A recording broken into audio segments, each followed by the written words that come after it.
with me if you want to live. You just don't turn it off! Code of Silence was released in 1985, directed by Andrew Davis and starring Chuck Norris, Henry Silva, and Molly Hagen. A Chicago cop is caught in the middle of a gang war while his own comrades shun him because he wants to take down an irresponsible cop.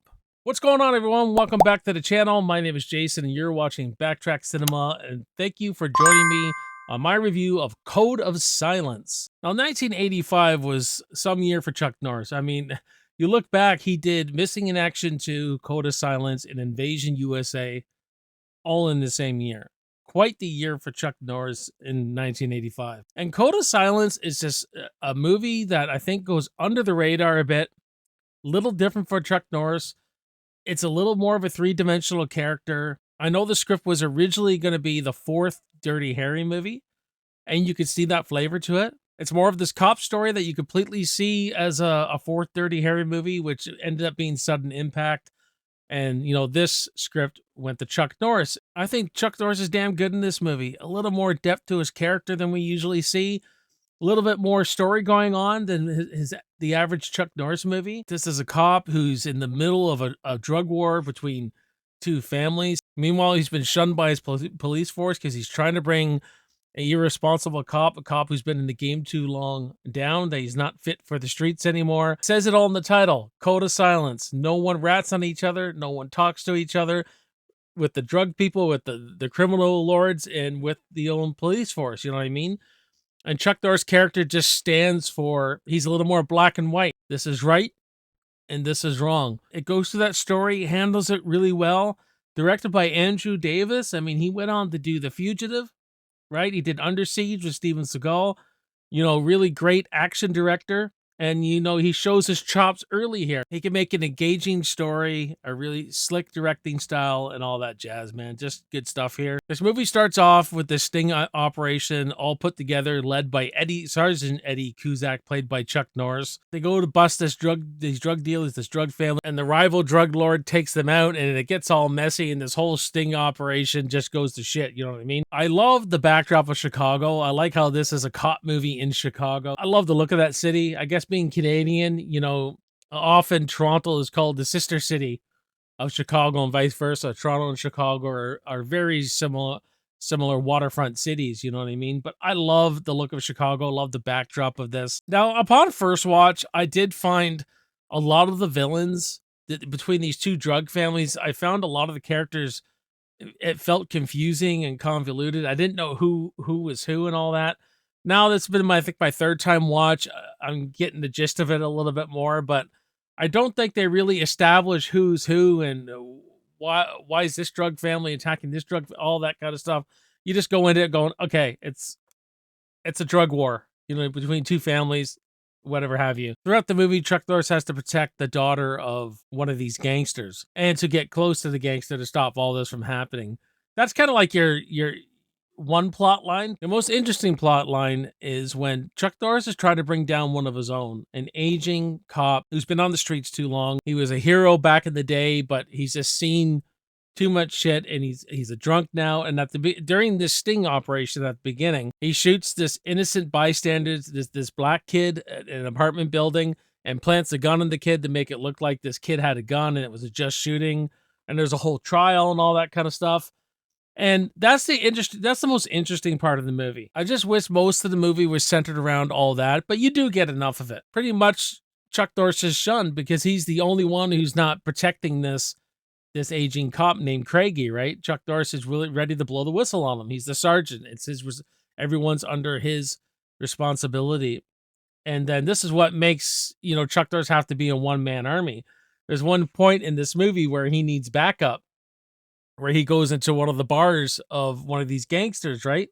And no one will back him up because of how he blew the whistle on this aging cop, right?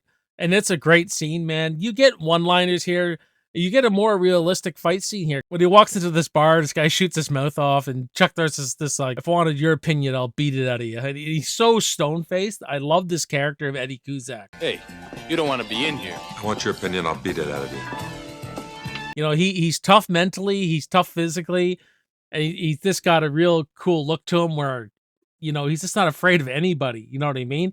This is a very good cop and a very honorable cop, but it's a really realistic fight scene because he gets into this little brawl.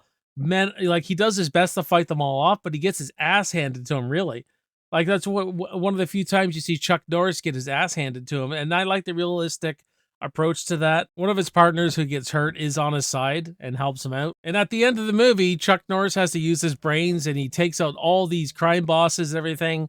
And then, you know, with no help, and Chuck Norris has to use this little robot to take all these mob bosses out and everything like that. But at the end of the day, he has no backup.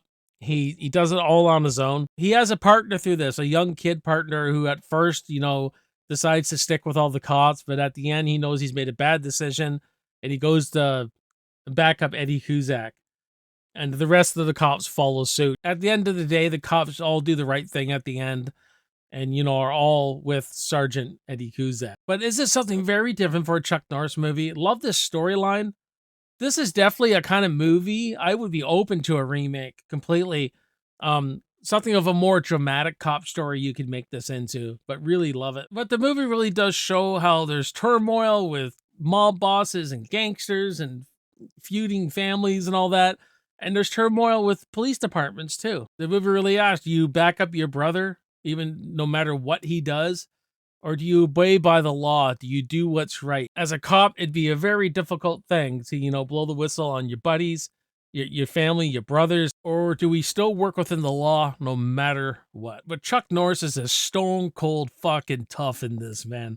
I just love this character. I wish we got to see more of this character. I wish Chuck Norris did. He was cast to do these a little bit more depth and more movies, but he kind of just went back to, they just went back to like fire. He did Firewalker and went back to just basic Chuck Norris again. But this is definitely this is probably one of his best movies, honestly, from story and plot and character and all that jazz. Love the soundtrack too. Love the score. It does have that Dirty Harry-esque kind of cop score.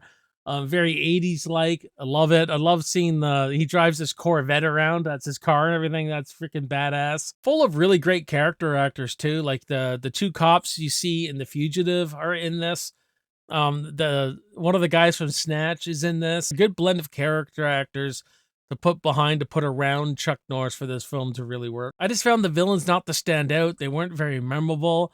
I think this movie should have focused a lot more on what was going on with the police department. The villains just weren't established enough, and I don't find they play a huge role in the story. It's like all the cop stuff. It was that turmoil between the police department that was the most interesting. You know what I mean? Do not pass up on Code of Silence, guys. I know this one goes under the radar. I'm telling you right now, it's one of Chuck Norris's best films, man.